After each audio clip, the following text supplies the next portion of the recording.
Magandang araw po sa inyo, Sir Blair. Lalong-lalo na po sa mga giliw ninyong tagapakinig at tagapagsubaybay sa inyong YouTube channel.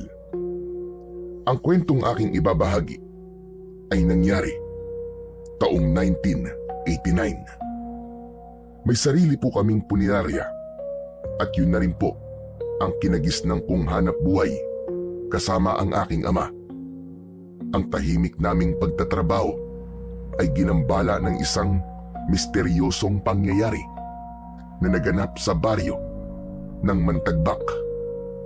Naging palaisipan kasi sa amin ni tatay ang dahilan ng pagkamatay ng mga dalagita na dinadala sa amin. Hanggang isang araw ay nagbago ang lahat. Nasusubok sa tibay ng aking loob. Kilalanin niyo na lamang po ako sa pangalang Seryo. At ito ang aking kwento. Anak, kanina pa kita hinahanap pa. Abay, aalis na tayo. Sige po tay, tatapusin ko lang po to. Tama na ang pag-iensayo mo sa punching bag na yan, anak. Abay, baka gabihin tayo sa daan eh. Dapat 2:00 ng hapon. Naihatid na natin ang bangkay sa baryo. Mahirap na. Baka kung kailan dumilim eh, saka pa tayo aalis. Sige po tay, sunod na po ako sa inyo. Tara na, itigil mo na yan. Opo, yan na po. 2 suntok sa tagiliran ng punching bag ang pinakawalan ko bago ko itinigil ang aking ginagawa. Ipinunas ko sa aking pawis ang face towel na nakasabit sa aking batok. Pagkatapos ay naghubad ako at nagpalit ng damit. Saka lumabas ng kubo at sumunod sa aking ama na nauna nang sumakay sa karo ng patay. Maghahatid kami ng bangkay sa baryo ng Magtagbak. Medyo malayo yon at libliban lugar, kaya ilang oras din ang magiging biyahe namin. Pagkasakay ko ng sasakyan ay sinimulan ng aking ama na buhayin ang makina nito. O ano, wala ka na bang nakalimutan? Wala na po tay. Binili na mo ba si Tatay Goryo? Nagagabihin tayo sa pag-uwi? Opo, kanina pa po. Mabuti naman kung ganon. Si Tatay Goryo ang aming imbalsamador. Matagal na siyang nagtatrabaho sa amin at itinuturing na naming pamilya. Magmula nang maghiwalay ang mga magulang ko, siya na ang nag-alaga sa akin. Maya-maya pa ay umandar na ang aming sasakyan. Kaya't napako ang aking atensyon sa daan. Mabato ang kalsadang binabagtas namin, kaya medyo gumigewang ang aming sasakyan. Habang abala ang aking ama sa pagmamaneo, naisip kong tanungin siya tungkol sa aking ina. Tay, may balita na po ba kayo kay nanay? Kung meron man akong balita sa iyong ina, ay malalaman mo kaagad. Isang malalim na buntong hininga ang pinakawalan ko. Halata ko sa sagot ni tatay na ayaw niyang pag-usapan ang tungkol sa aking ina. Kung hindi niya pinagbuhatan ng kamay si nanay, marahil hindi umalis si nanay. Sigurado ay napansin ng aking ama ang biglang pananahimik ko. Kaya naman, nagtanong siya sa akin. Sandali lang, bakit mo naman biglang naitanong ang tungkol sa nanay mo? Masama ba ang loob mo sa nangyari? Dahil kung hindi sa akin, baka buo pa ang pamilya natin ngayon? Hindi naman po sa ganun, tay. Kung may babalik ko lang ang nakaraan, hindi ko na sana yung ginawa. Alam ko naman po na nabigla lang po kayo at pinagsisisihan nyo ang ginawa nyo kay nanay. Kung nasan man siya ngayon, sana'y maayos ang kalagayan niya. Siguro, may pamilya na siya at mga anak. 9 na taon na po lumipas magmula nang umalis si nanay. Baka po masaya na siya sa bago niyang pamilya. Tay, bakit po ba hindi pa kayo nag-aasawa hanggang ngayon? Pambihira ka naman, oo. Bakit naman napunta ang usapan natin sa pag-aasawa ko? Para naman sumaya po ulit kayo Tsaka para makalimutan niyo na po kahit papano si nanay. Ay nako, seryo. Walang kapalitan nanay mo sa puso ko. Siya lang ang babaeng minahal ko. Isa pa, tanggap ko nang magiging ganito ang kapalaran ko. Alam ko naman na kapag tumanda na ako, ay hindi mo ako pababayaan, di ba? Aba, syempre naman po, tay. Maiba nga pala tayo ng usapan, anak. Napapansin ko kasi napapadalas yata ang pag-iensayo mo sa punching bag. May pinaghahandaan ka ba? Naku tay, wala ho. Libangan ko lang ho yun.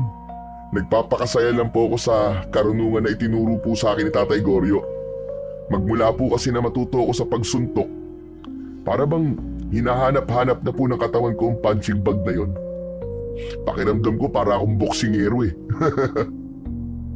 Kung sa bagay, nakikita ko naman na malaki na talaga ang ipinagbago mo. Ilang punching bag na rin ang nasisira mo dahil sa lakas ng kamao mo. Naisip ko lang, anak, baka binabalak mong pumasok sa larangan ng boxing. Naku tay, wala po akong balak na pumasok dyan. Tsaka mabuti na rin po yung may konting alam ako sa self-defense. Yun lang po yun. Hindi na nagsalita ang aking ama na si Mang Hiner. Nakapokus lamang siya sa unahan ng aming sasakyan. Napatingin na rin ako sa daan, kaya napansin ko na para bang kakaiba ang itsura ng lugar na aming nadadaanan. Tay, mukhang hindi po itong daan papunta sa baryo ng Mantagbak ah. Ito pa rin ang daan papunta sa baryo ng Mantagbak, anak. Dumaan lang tayo sa shortcut para hindi masyadong makalug ang ataol sa loob ng sasakyan natin. Ay, akala ko po naliligaw na tayo eh.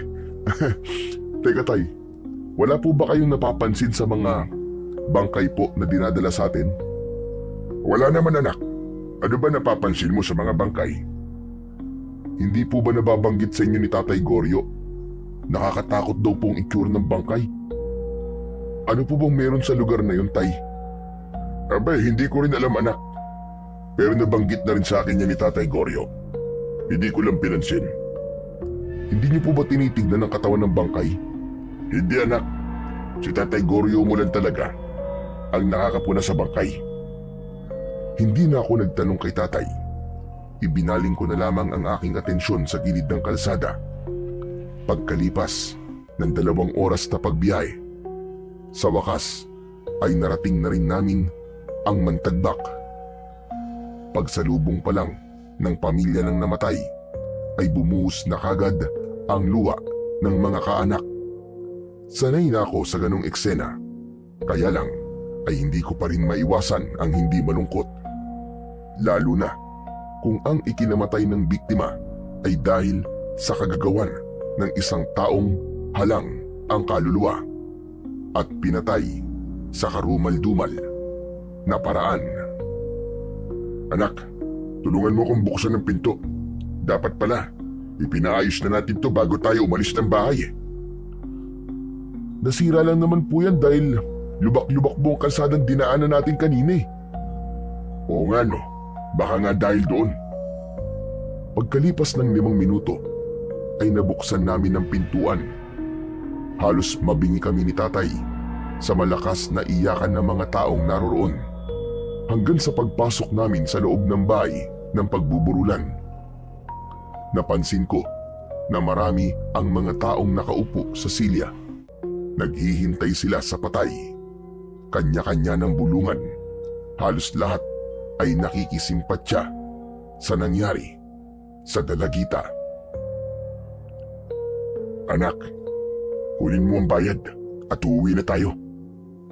Sige po tay, hintayin niyo lamang po ako. Doon lang po kayo sa loob ng sasakyan.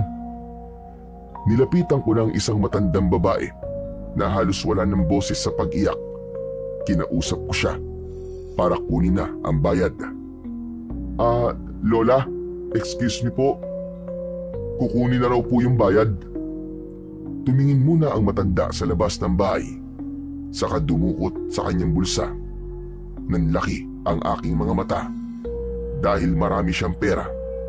Tig-1,000 yun na nakalagay sa kulay puting sobre. Ibinigay niya sa akin ng bayad, 20 milyon.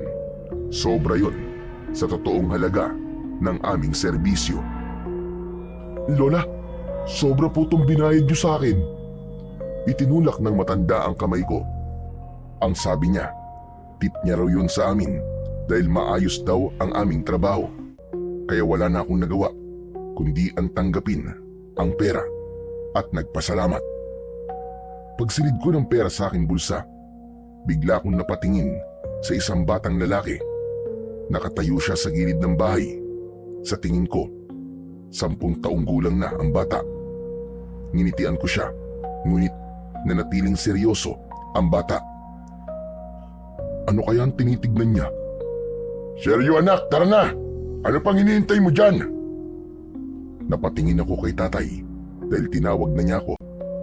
Nang tignan ko ulit ang bata ay wala na ito sa kanyang kinatatayuan. Nagtataka naman na napalinga ako sa paligid ngunit wala na ang bata. Hala, bakit biglang nawala yung bata? Nasaan kaya yun? Seryo ano ba? Pambira naman tong batang to. Kung kailan nagmamadali tayo saka naman nagpapakabagal. Bilisan mo na! Opo, nandiyan na po. Iiling-iling na lang ako na lumapit sa kinaroroonan ng sasakyan namin. Bago ako sumakay sa karo ay sinulyapan ko ulit ang kinatatayuan ng bata kanina. Pero hindi ko na talaga siya nakita. Pagsakay ko ay dismayadong nagsalita ang aking ama. Pambira ka naman seryo. Ano pang tinitigdan mo sa gilid ng bahay ng matanda? Aba, gagabihin talaga tayo sa daan kung ganyan ka. Tay, may nakita po kasi akong bata kanina. Nakatingin lang po sa akin. Ewan ko po ba? Bigla akong kinabahan sa kanya. Ay siya, kalimutan mo ng tungkol sa bata. Mahirap kasi kung aabutan tayo ng dilim sa daan. Baka tumirik nung sasakyan natin, alam mo naman na walang mga bahay sa daraanan natin Opo, sige po. Umalis na po tayo. In-start na ni tatay ang sasakyan. Saka pinaandar, papalayo, sa bahay ng matanda. Kailan daw po natin babalikan yung nakaburol, tay?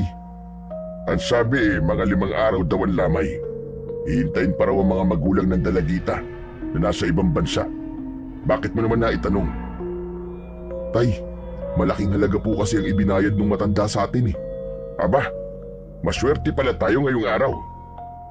Ibinabalik ko nga po kanina yung sobre. Ayaw naman po niyang tanggapin. Pero kaya pala siya maraming pamilya dahil nasa abroad ang pamilya na namatay. Yun nga nakakalungkot sa parte ng isang magulang. Nagpapakahirap sila sa ibang bansa para sa kanilang anak. Pagkatapos, uuwi sila, bangkay na ang kanilang anak. Di ba? Parang naramdaman ko ang bigat sa aking dibdib nang sabihin yun ni tatay. Maya-maya pa, naalala ko ang tungkol sa batang lalaki. Tay, napansin niyo po ba yung batang lalaki sa gilid ng bahay ng matanda? Alin ba doon? Yung punit-punit ang damit o yung batang lalaki na hindi ngumingiti?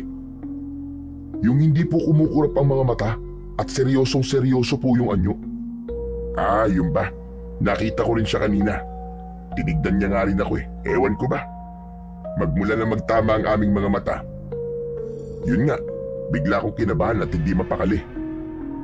Napaunat ako sa pagkakaupo dahil ganun din ang naramdaman ko nang magsalubong ang aming paningin nung batang lalaki. Hala, pareho po pala tayo na naramdaman, tay. Kaya nga po ako natigilan kanina Ay nako, wag mo nang isipin yun. Hindi naman natin kilala ang batang yun Kung sa bagay, tama naman po kayo. Hindi lang po talaga mawala sa isip ko ang itsura niya kanina.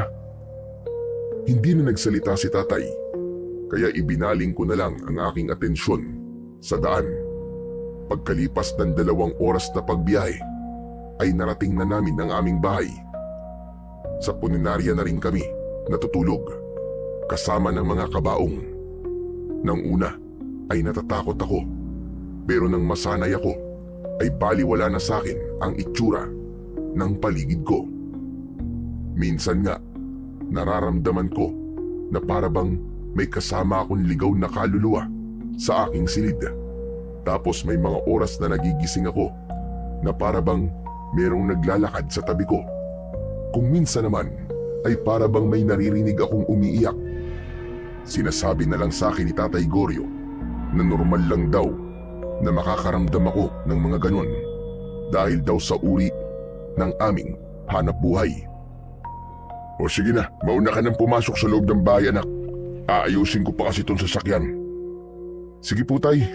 Magpapahinga na po muna ako. Agad akong tumalikod kay tatay na nagsimula ng ayusin ang pinto. Pagpasok ko sa loob ng bahay ay nakita ko si Tatay Goryo. Lumapit siya sa akin at iniabot ko naman sa kanya ang kulay puting sobre. Tatay Goryo, kayo na po magtabi ng pera sa sulong. Bigla po kasing sumama ang pakiramdam ko eh. Tinanggap ni Tatay Goryo ang iniabot kong pera. Pagkatapos ay nagtungo ako sa loob ng aking silid. Pero dahil hindi ako mapakali, nagpunta na ako sa kubo sa likod ng puninarya para mag-ensayo. Pagkalipas ng kalahating oras ay narinig ko ang boses ng aking ama mula sa likuran. Seryo, akala ko ba magpapahinga ka? Sabi sa akin ni Tatay Goryo masama raw ang pakiramdam mo. Oh, tapos nandito ka. Ano ginagawa mo rito? Tay, nagpapapawis lang po ako sandali. Baka naman iniisip mo pa rin ang tungkol sa bata, pambihira ka. Yun nga Isa na nga po yun sa dahilan, tay. Ay, teka sandali lang po. Bakit nandito po kayo? Siya nga pala. Bala kong ibigay sa ito. Pinagmasdan ko ang kwintas na merong palawit na kulay puting bato. Tinanggap ko yun at nagtatakang napatingin kay tatay. Tay, para saan po ang kwintas na to? Ang sabi, pantaboy raw yan ng masasamang nilalang na hindi nakikita ng pangkaraniwang tao. Minana ko pa yan sa lolo Gaston mo. Buhay na bato ang tawag dyan. Pero, bakit niyo po ako binibigyan ng ganito, tay?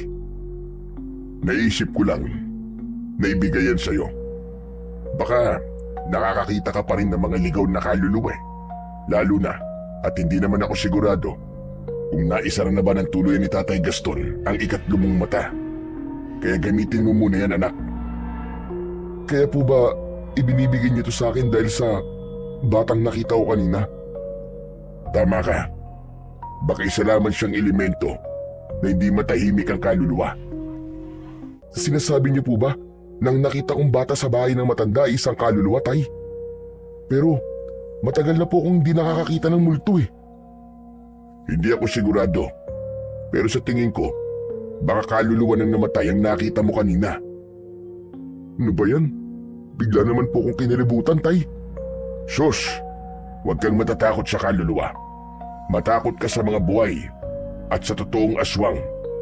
Kasi maaari ka nilang saktan. Hala, sige na. Tama na ang paglilibang mo sa punching bag na yan. Ako nahihirapan sa ginagawa mo Tatay naman. Sige na. Kung nakakapagsalita lamang ang punching bag, aba, matagal na niyang pinagmumumura ka. Nakangiting sabi sa akin ni tatay, sabay talikod at iniwan ako sa loob ng kubo. Tinignan kulit ang kwintas, saka ko yun isinuot sa aking leeg. Para bang bigla kong naramdaman ang kakaibang enerhiya na pumasok sa aking buong katawan. Nawala ang panghihina at pagod ko. Ipinagpatuloy ko ang pagsuntok sa punching bag. 2 minuto ang lumipas, saka ako nagpasyang umuwi. Pagdating ko sa bahay, ay dumiretso agad ako sa loob ng aking silid. Nahiga na ako sa aking katre. Dala ng aking pagod, ay agad akong nakatulog. Kinabukasan, ay nagising ako sa mahinang boses sa labas ng aking silid. Bumangon ako at nilapitan ko ang pinto. Binuksan ko yun at tumambad sa aking paningin si Kapitan Tarok. Bumundol ang kaba sa aking dibdib dahil sa tuwing nakikita ko siya, palagi siyang may dalang bangkay. Tay, ano pong ginagawa dito ni Kapitan? Anak, may bago na naman siyang dinalang bangkay. Anak ng... Parang napapadalas po yata ang mga namamatay sa lugar niyo, Kapitan ah. Ay nako, ewan ko ba. Ang hirap ipaliwanag ang mga nangyayari sa baryo namin. Para bang isang salot na mahirap buksain. Kahit be, nagpapatupad ba kayo ng karpyo? Oo hindi na halos nagpapahinga ang mga tanod ko sa pagbabantay. Pero nakakalusot pa rin ang manyakis na pumapatay sa mga dalagita. Kapag hindi pa rin po nahulihan sa larin, malamang marami po talaga mapapahamak. Kaya nga katulong ko na mga kapulisan sa pagbabantay sa aming lugar. Pero wala pa rin Hindi pa rin talaga mahuli ang punyetang killer na yun. Saglit kaming tumigil sa pakikipag-usap kay Kapitan Tarok. Nang lumabas si Tatay Goryo, sinabi nitong bukas pa ng umaga, madadala ang katawan ng biktima dahil kailangan pang manatili ng katawan ng dalagita sa loob ng 24 oras. O sige, tutuloy na ako. Akma na sanang aalis si Kapitan Tarok nang magpahabol sa pagsasalita si Tatay Goryo. Sinabi nito na bakit daw halos lahat ng mga biktima ay para bang tinadtad ng saksak ng ice pick. Talagang wala raw bang balak buhayin ang biktima. Diyos ko, brutal na naman ang pagpatay sa dalagita. Wala talagang awa ang pumatay sa kanya. Kaya nga nagkakagulo ng mga tao sa baryo. Halos lahat sila ay nakikipagtulungan na rin sa amin. Pero wala talaga. Mahusay magtaguan sa larin para mapalos. Ay, kailangan ko nang umalis at marami pa akong aasikasuhin. Nang makaalis si Kapitan Tarok, ay nagkatinginan kaming tatlo. Malakas ang kutob kong may impluwensya ang taong may gawa nun sa mga biktima. Abay, halos isang babae sa isang araw ang nabibiktima niya. Hanggang ngayon, wala pa rin nangyayari sa kanilang investigasyon. Isipin mo yun? Sa tingin niyo, Tay, may alam po kaya si Kapitan sa mga nangyayari? Aba, mabigat yung paratang mo na yan, anak. Mag-iingat ka sa binibitiwan mo salita. Nabanggit ko lang naman po, Tay. Naputol ang pag-uusap namin ni Tatay. Nang magsalita, si Tatay Goryo.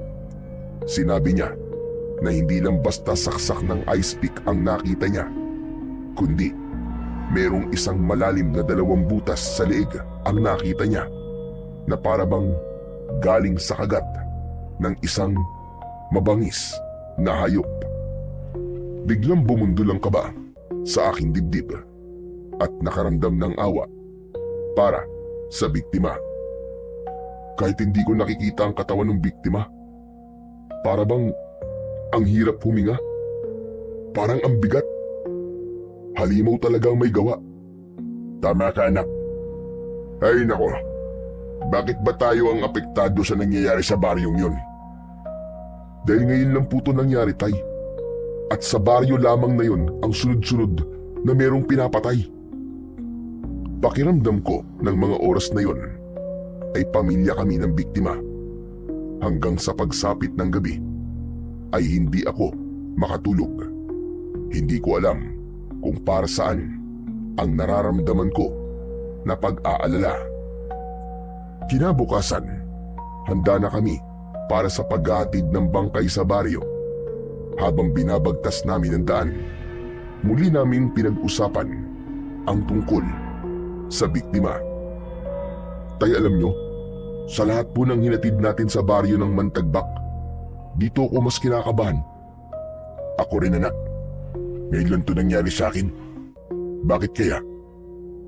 Sabi po dati ng matandang nakausap ko nun, batay raw po sa trabaho natin, ang mga hindi natatahimik na kaluluwa ay palaging nakasunod sa mga tao na may kakayahang makaramdam ng presensya nila. Para bang kasama natin ang kaluluwa ng namatay. Alam ko ang tungkol doon, anak. Marahil, umiiyak at sumisigaw siya ng hustisya sa mga nangyari sa kanya. Kinikilabutan ako. Huwag na nga po natin pag-usapan ang tungkol sa mga kaluluwa, Tay. Nagsisipag tayuan po mga balahibo ko sa katawan eh. Ayan, tignan nyo. Pambihira ka naman, oo. Ikaw to nagsimula ng usapan eh. Muling pumagitna sa amin ni tatay ang katahimikan sa loob ng sasakyan. Pasimple ko naman na hinawakan ng palawit ng aking kwintas. Pagkalipas ng 2 oras na biyahe ay narating namin ang barangay ni Kapitan Tarok. Sinamahan niya kami sa bahay ni Lolo Oscar.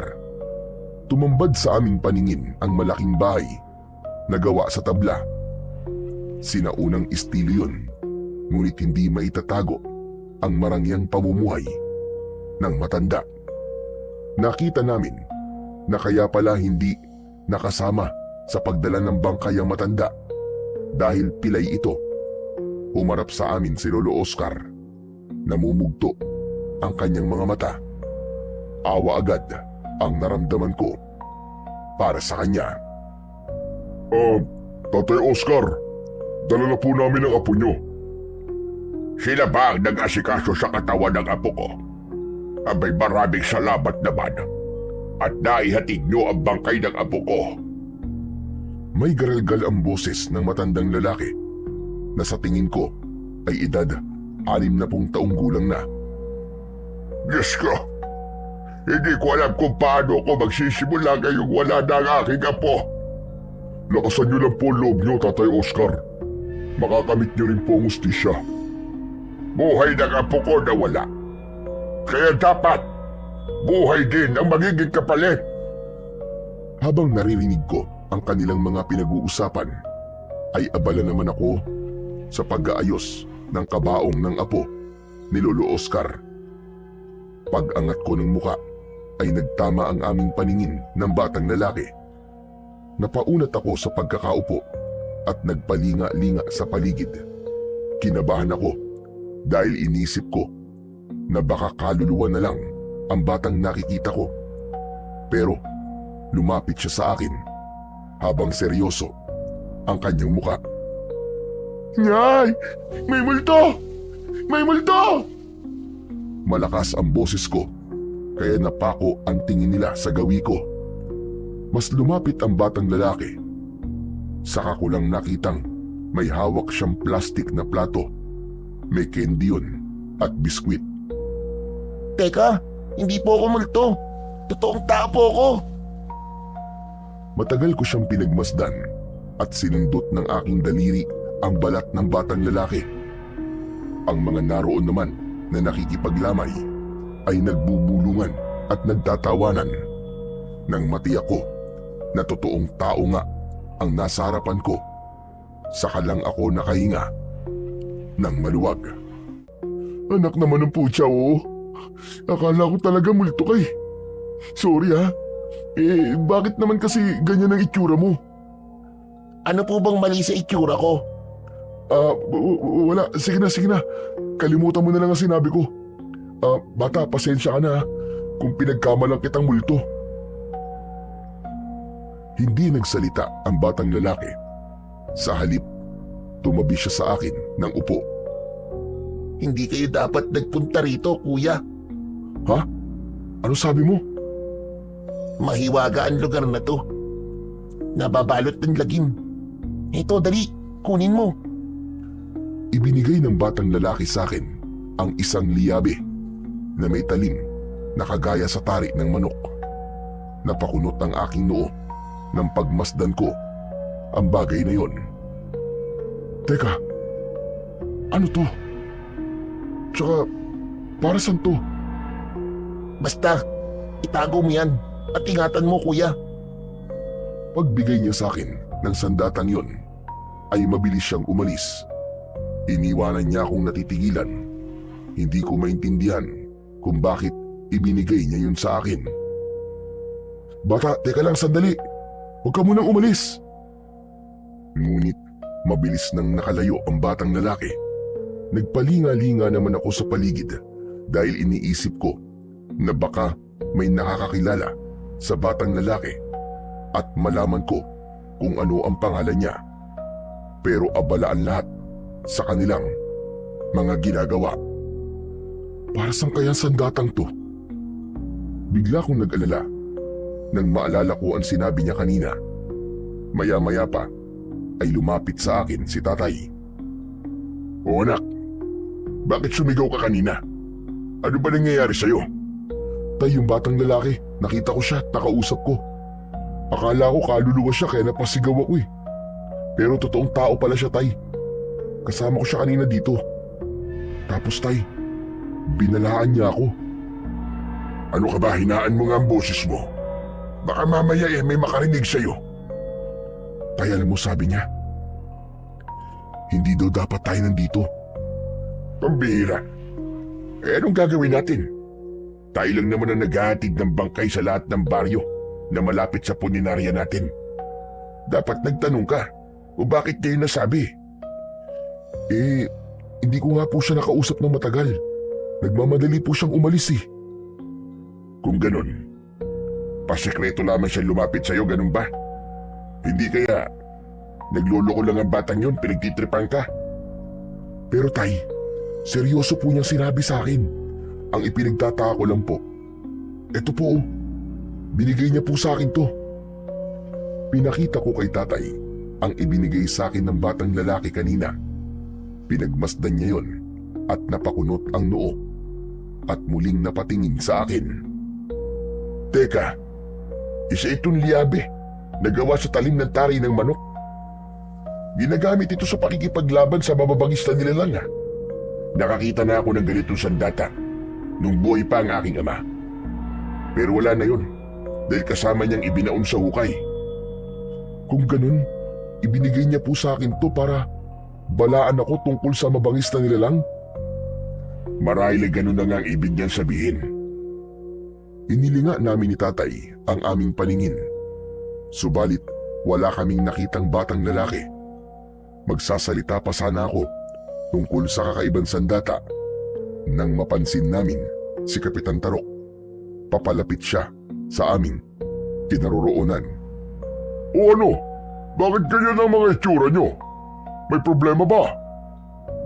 Nagkatinginan kami ni tatay at napansin ko na kagad na isinilid niya ang liabe sa kanyang bulsa. Saka humarap ng nakangiti kay Kapitan Tarok. Wala Kapitan. May mahalaga lang kaming pinag-uusapan ng aking anak. Siya nga pala. Paalis na rin kami. Naku, tamang-tama pala lapit ko sa inyo. Oh, eto na ang bayad ni Lolo Oscar. Maraming salamat sa bayad. Sana ay makamit na ng matanda ang hustisyang nararapat para sa kanyang apo. Oo nga eh. Nakakalungkot lang isipin na nangyayari ang mga bagay na to sa ilalim ng aking panunungkulan. Huwag po kayo mag-alala, Kapitan. Nakikita naman po namin na ginagampanan niyo po ang tungkulin niyo bilang isang punong barangay. Hindi lang po talaga maiwasan na isa kayo sa mga sisisihin ng mga tao kapag may namamatay. Ay nako, gusto ko na nga sumuko kapag nakakatanggap ako ng masasakit na salita mula sa aking mga kababaryo eh. Huwag ka sumuko, Kapitan Tarok. Kung merong nagagalit sa'yo, marami rin naman ang nakakakita sa lahat ng paghihirap mo. Kaya, kayanin mong pagsubok na ito. Mag-iingat ka lang palagi. Dahil ang isang paa mo, laging nasa hukay. Salamat sa sinabi mo, Hiner. O sige na, makakaalis na kayo at baka gabihin pa kayo sa daan. Isang tapik lang sa balikat ang itinugon ni tatay kay Kapitan Tarok. Saka kami naglakad palabas ng bakuran at nilapitan ang kinaroroonan ng aming sasakyan. Ngunit pagdating namin sa kinaroroonan ng karo ay nakita naming flat ang gulong nun. Anak naman ng putya oh. Flat ang gulong. Parang tinusok ito ng matulis na bagay ah. Patingin nga tay. Hala, sino kaya may gawa nito? Ay nako, ewan ko anak. Siguro, pinaglaruan lamang ng bata dyan sa gilid. Ano kaya nito tayo ngayon? Mukhang gagabihin talaga tayo sa daan. Saglit ako napaisip at nagpalinga-linga sa paligid. Wala naman akong nakitang kahina-hinalang kilos na posibleng gumawa nun sa gulong ng aming sasakyan. Muli akong napatingin sa aking ama at bigla kong naalala ang sinabi sa akin ng batang lalaki. Tay, hindi po kaya May ibig sabihin talaga ang sinabi ng bata kanina. Tapos, ito na po ang unang senyales. Baka hindi na po tayo makakaalis sa lugar na to. Anak naman, huwag mo nang dagdagan pa ang pag-aalalang nararamdaman ko. Pambihira ka naman, oo. Pasensya na po, Tay. Sinasabi ko lang naman po kung anong pagkakaintindi ko sa sinabing ninyong bata. Ewan ko. Sa mga nangyayari ngayon sa tingin ko, may ibang dahilan kung bakit sinira yung gulong natin. O baka naman, pinaglaruan lang talaga ang gulong natin ng mga taong walang magawa sa buhay. Anak ng teteng, oo. Kahit na po, Tay, hindi nila dapat pinaglaruan ang gulong natin. Alam naman nila na ito lamang ang hanap buhay natin, di ba? Tapos, sisirain lang nila ng ganun-ganun lang. Ay naku, tama na nga yan. Wala na tayong magagawa. Hala, sige na. Hayaan mo na, anak. Ayusin na lang natin ang gulong. Kung hindi natin ito maayos hanggang gabi, makikituloy muna tayo sa bahay ni Lolo Oscar. Sige po, pero sana maayos po natin yung gulong, Tay. Pinagtulungan naming ayusin ni Tatay ang gulong. Subalit, nadismaya kami nang makita na wala pala kaming dalang pamalit sa gulong na nabutas. Hindi ko tuloy maiwasan ang hindi madismaya. Lintik na. Pag inaabot ka nga naman ng kamalasan, hindi pala tayo nakapagdala ng reserbang gulong, anak. Diyos ko naman, mukhang dito nga tayo magpapalipas ng gabi. Hayaan niyo na po, Tay. Makikiusap na lang po tayo kay Lolo Oscar na kung pwede ay sa kanila muna tayo magpapalipas ng gabi. Ano pa nga ba? Kahit kagamitan na pwede nating ipang-ayos sa gulong, hindi rin tayo nakapagdala eh. Hindi pa naman natin basta maihiram ang rescue vehicle ni Kapitan. Dahil kailangan yun sa baryo nila. Bumalik kami sa bahay ni Lolo Oscar. Nadatnan namin nakausap ni Kapitan Tarok ang matanda. Napatingin sila sa amin at bumukas sa kanilang muka ang pagtataka. Oh, bakit bumalik kayo? May sumira sa gulong namin. Makikiusap sana ako kay Lolo Oscar na kung pwede ay dito muna kami magpalipas ng gabi ng anak ko. Wala na bang problema sa akin? Malaki naman ang bahay ko. O sige, huwag kayong mag-alala. At bukas na bukas din ako mismo maghatid sa inyo sa punerarya para kumuha ng gamit nyo. Sa ngayon kasi, gamit pa ang sasakyan namin eh. Naiintindihan naman namin yun. Salamat, Kapitan ha. Nang magkasundo, ay agad kaming sinamahan ni Lolo Oscar papasok sa loob ng kanyang bahay. Dinala niya kami sa magiging silid namin. Pagpasensyaan nyo na ang silid na ito. Ito ang kwarto ng aking apo. Kami po dapat na humingi ng pasensya sa inyo, Lolo Oscar. Nako, wala yon. Nakakahiya nga at nasira ang sasakyan nyo sa tapat ng bahay ko. Ay nako, nakakasura talaga ang mga tao ngayon. Walang pakialam kahit makapaminsala ng gamit ng iba. Hala sige na. Maiwan ko na muna kayo rito. Aasikasuhin ko pa ang iba mga bisita. Tumalikod na sa amin si Lolo Oscar at lumabas ng bahay. Pagpasok namin sa loob ng kwarto ay naupo ako sa gilid ng katre. Inilinga ko ang aking paningin sa paligid.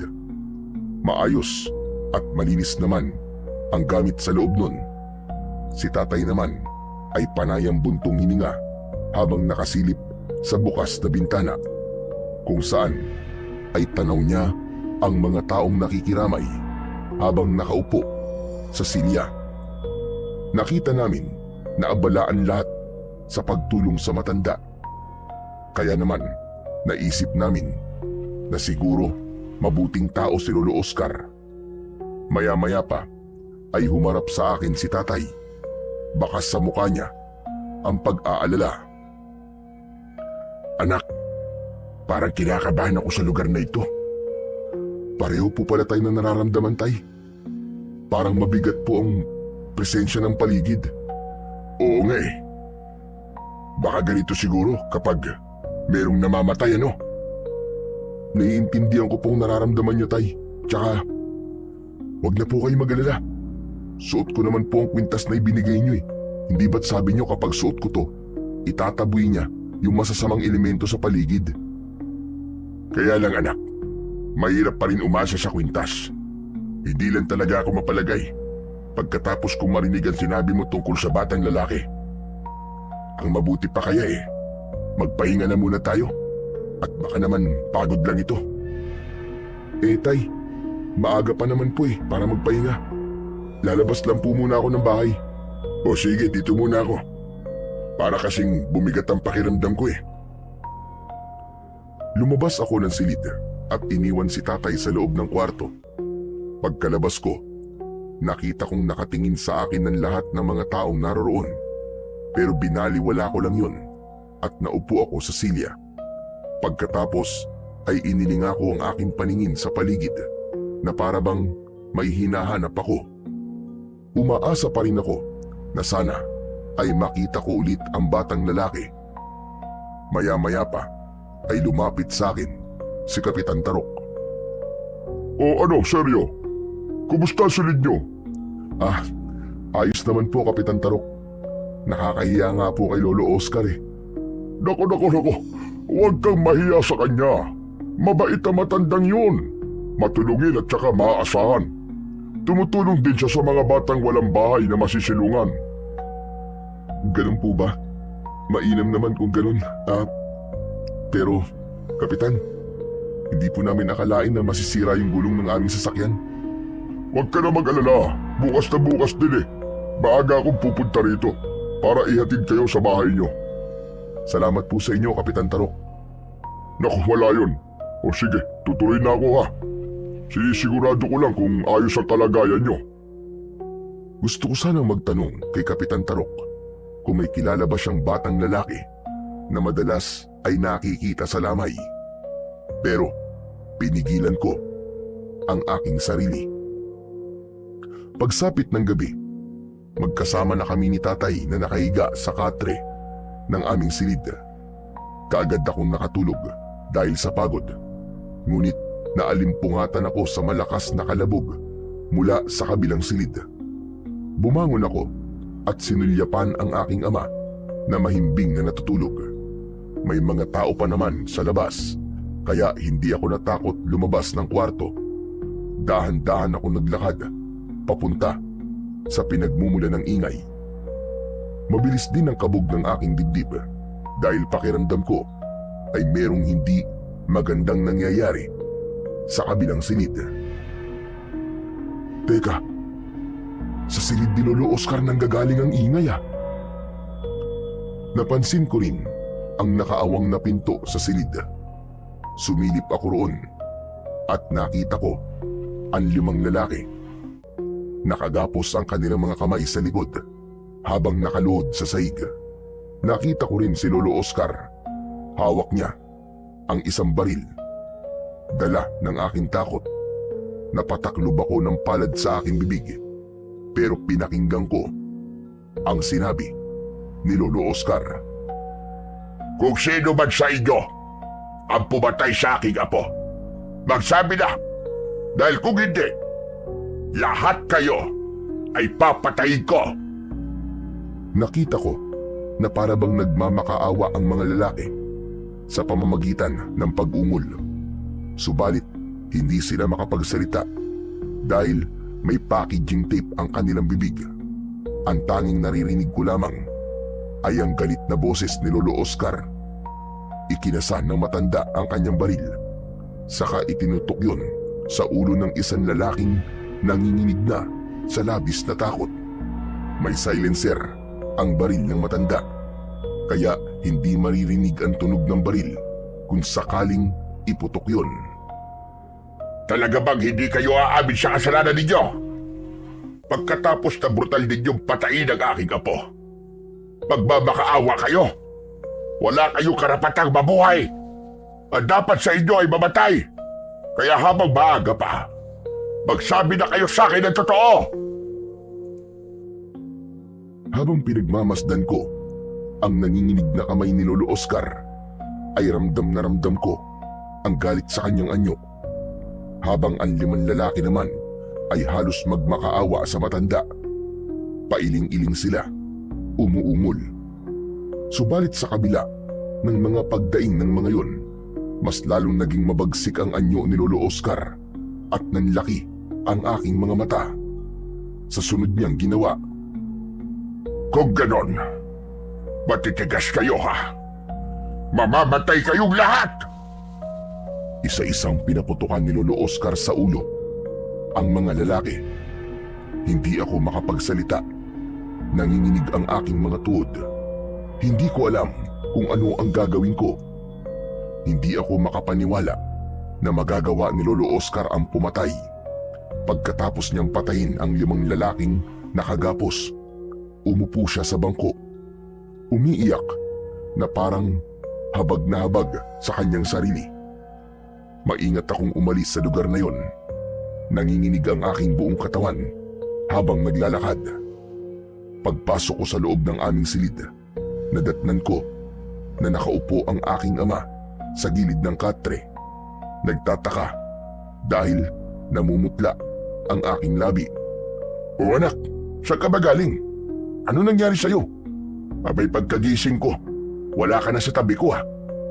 Tay, umihilang po ako. Ganun ba? Akala ko kung saan ka na nanggaling eh. Bakit ang tagal mo? Tsaka, bakit namumutla yung labi mo?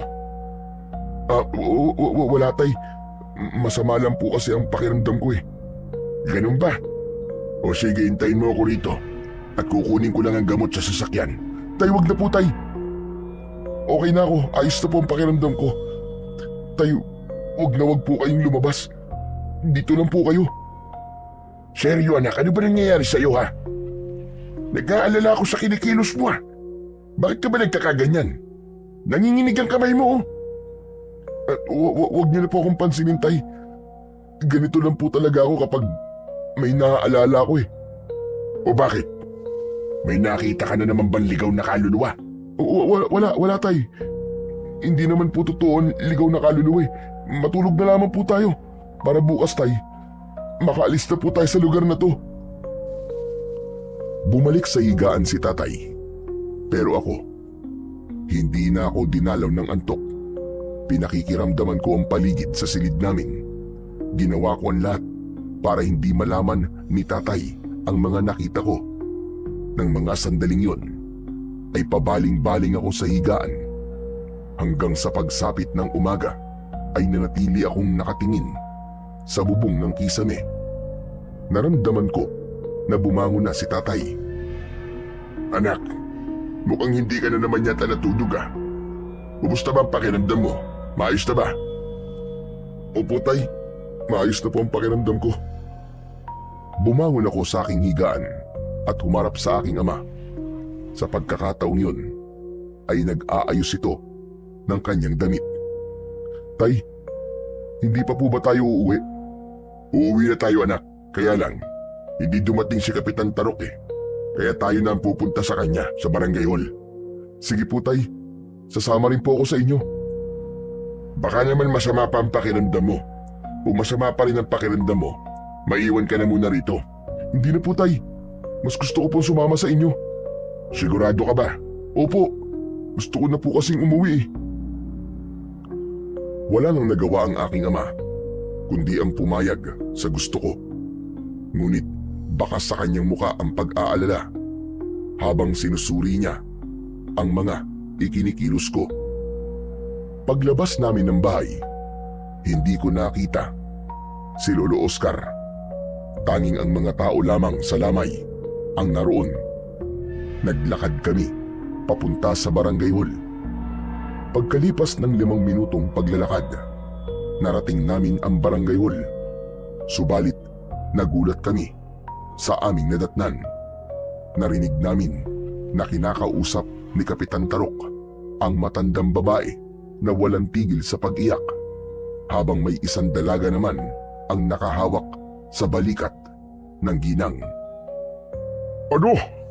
Saan niyo natagpuan ang bangkay? Meron bang nakakita sa inyo kung sino ang nagdala sa gilid ng ilog? Umiling-iling ang babaeng umiiyak. Sinundan ko ng tingin ang tinitignan ng mga ito. Nanlaki ang aking mga mata. nang makita ang isang babaeng nakahiga sa saig. Balot ng kumot ang katawan, ngunit nakalabas ang braso at muka ng biktima. Nagkatinginan kami ni tatay. Bumakas ang pag-aalala sa mukha niya. "Tay, mukhang may bagong biktima." Diyos ko anak, tama ka. "Tara, lapitan natin." Mabilis kaming lumapit sa kinaroroonan ng umpukan ng mga tao. Nagtataka naman na napasulyap sa amin si Kapitan Tarok at naalala ang pangako nito kagabi. Naku, pasensya na kayo mag-ama at hindi ko kayo kagad napuntahan. Meron na naman kasi panibagong biktima na tagpuan sa gilid ng ilog. Nag-aalala na ako dahil halos araw-araw na lamang ay may namamatay sa baryo namin. Huwag niyo po kaming alalahanin, Kapitan. Teka, meron na po bang mga pulis na nagpunta rito para mag-imbestiga? Wala pa nga kasi bago lang to. Sariwa pa nga mga sugat to. Sana nga po'y malaman na kung sino po ang pumatay sa kanya. Oo nga, sana matapos na ganitong pagpatay. Hindi na talaga maganda nangyayari, aba. Nakakatakot na. Pinagmasdan ko ang itsura ng bangkay. Dilat ang kanyang mga mata. Ang kanyang balat, butas-butas na parabang pinagsasasaksak ng disingkong pako. Bumundol ang kaba sa aking dibdib. May bago na namang biktima at ilang pa kayang mga lalaki o mga sospek ang papatayin ni Lolo Oscar para sa paghahanap niya ng katarungan. Napaisip ako dahil kung pinatay ni Lolo Oscar ang 5 lalaki kagabi, sino naman kaya ang pumatay sa dalagitang nasa harapan namin? Paano kung nagkamali si Lolo Oscar sa paghatol sa 5 lalaki kagabi? O anak, hindi ka na nagsalita. Tsaka, pinagpapawisan ka. May masakit ba sa'yo? Masama pa rin ba ang pakiramdam mo? Hindi po, tay. Naawa lang po ako sa biktima. Huwag mo nalang tignan kung natatakot ka o mag-aalala ka ng ganyan. Hindi po ako natatakot, tay. Nagtataka lang po ako dahil halos araw-araw po na mayroong namamatay sa lugar na to. Tama ka. Isa pa nga yan sa ikinakabahala namin lahat dito. Ngayon lang ulit nangyari ganitong klaseng pagpatay. Bakit, Kapitan? Dati ba meron na rin nangyayaring ganito rito? Oo. 9 na taon na ang nakalipas. Tapos ngayon na lang ulit naulit. Nagro-ronda po ba kayo tuwing gabi, Kapitan? Oo naman. Gabi-gabi salitan kami sa pagroronda. Yun nga lang, para bang kabisado na sa lari ng aming mga galaw. Alam niya kung kailan at kung saan siya atake. Alam niya rin ang kilos na sunod niyang bibiktimahin. Ang ipinagtataka lang namin, karamihan sa biktima niya ay mga dalagita. Kaya nga nagkaroon kami rito ng karpyo para sa mga edad na 17 taong gulang pababa. Sadya lang talaga na matitigas ang ulo ng mga batang yan. Kaya ayan, napapahamak sila. Bukod sa mga dalagita, sino pa ang mga binibiktima? Isa lang naman ang namatay noon, nakagaya sa itsura ng pagpatay ngayon. Yung nangyari sa babaeng dayo sa baryo namin. Pagkapanganak niya sa bata, ayun, pinatay siya. Pagkatapos ng pangyayaring yun, hindi na nasundan. Naputol ang pag-uusap namin nang dumating na ang mga pulis at inimbestigahan ang mga nangyari. Pagkatapos ay ipinaubaya ulit kay Kapitan ang pagdala sa bangkay sa aming puninarya. Kaya nagkaroon kami ng pagkakataon para bumalik sa bahay namin. Agad kaming sumakay sa rescue vehicle ni Kapitan. Habang nasa unahan namin ang sasakyan ng mga pulis, pagkalipas ng 2 oras, bumaba kami sa tapat ng aming puninarya at agad na inasikaso ni Tatay Goryo ang bangkay ng babae. Kahit bakas sa mukha niya ang labis na pagtataka, ako naman ay agad na pumasok sa loob ng aking silid at nagpalit ng damit. Lumapit naman sa akin ang aking ama at ibinigay niya ang liyabing ibinigay sa akin ng batang lalaki. Kinuha ko yun at inilagay sa aking bulsa. Ingatan mo ang liyabing yan, anak. Para kahit papano ay may sandata ka magagamit laban sa mga masasamang tao na magtatangka sa buhay natin. Pagkatapos mo magpalit ng damit, ay may pag-uusapan tayo ni Kapitan Tarok. Inaasikaso lamang niya ang mga dokumento para sa impormasyon ng biktima. Sige po, Tay. Puntahan niyo na lamang po ako sa kubo sa tambayan ko. Tumango ang aking ama, saka lumabas ng aking silid. Pagkatapos kong magpalit ng damit, nagpunta ako sa kubo at nag-ensayo sa pagsuntok sa punching bag. Pagkatapos kong mag-ensayo, ay naupo ako sa bangko at dinukot ko sa aking bulsa ang liyabe. Subalit naramdaman ko na para bang hindi ako nag-iisa sa lugar na yon. Nagpalinga-linga ako ng tingin sa paligid. Nakita ko ang isang batang lalaki na nakatayo sa pintuan ng kubo. Napatayo ako dahil sa labis na gulat. Ikaw? Paano ka nakarating dito? Sinong kasama mo? Sino ka? Sandali lang po. Isa-isa lang po ang tanong. Yun nga, paano ka nakarating dito? Sumakay po ako sa itaas ng bubong ng sasakyan ni Kapitan para makausap po kita. Anong kailangan mo sa akin? Bakit ka sumama sa amin na walang paalam? Dahil hindi niyo po siniseryoso ang sinabi ko. Dinalaan na po kita. Sinabi ko sa yung huwag kayong pupunta sa lugar na yun. Dahil mapanganib at delikado ang buhay niyo ron. Marami ang mamamatay. At mas marami pa po ang mamamatay kapag hindi po kayo nakinig sa akin. Teka, ano bang ibig mo sabihin, bata? Namamatay ang lahat ng mga naghahatid ng biktima sa lugar namin. Hindi siguro nabanggit sa inyo ni Kapitan na meron din pinatay na nagtatrabaho sa punerarya. Halos lahat ng mga nagatid sa bangkay, pinapatay ng mabangis na nilalang. Sandali, hindi kita maintindihan eh. Nakita ko kung sino pumatay sa babae. Anong sabi mo? Nakita ng dalawa kong mga mata kung anong klaseng nilalang ang pumatay sa kanila. Isang aswang na naghahanap ng pagkain sa sementeryo. Siya ang totoong pumapatay. Magdaan-daan ka sa mga sinasabi mo, bata. Hindi ako naniniwalang merong aswang. Bakit? Kaya mo bang ipaliwanag ang mga nangyari sa mga biktima? Sa tingin niyo ba, gagawin niyo ng isang normal na tao? Kaya po kita binigyan ng sandatang yan para ipagtanggol ang sarili mo. Para kung sakaling atakihin kayo ng aswang, may magagamit po kayo laban sa kanya. Ano bang aswang ang pinagsasasabi mo, bata? Isang aswang na balbal. Siya ang kumukuha ng bangkay sa sementeryo. Pinapalitan niya ng katawan ng saging ang katawan ng kanyang biktima. At hanggang ngayon, wala rin pong alam ang mga kababaryo namin tungkol sa aswang na yon. Diyos ko, totoo ba talaga yung mga sinasabi mong yan? Opo, maniwala kayo sa akin. Hindi ako nagbibiro. At hindi ako nagsisinungaling. Totoo ang mga sinasabi ko. Ang mga bakas ng saksak sa katawan ng mga biktima ay hindi nanggaling sa patalim o matulis na bagay. Kagagawan po yun ng kagat ng pangil ng aswang na balbal. Pero bakit kinakagat niya lang ang biktima niya? Bakit kailangan niya pang ipalibing bago niya lapain ang biktima? Parang ang labo naman yata nun. Ang balbal ay kilala po sa pagkain ng bangkay.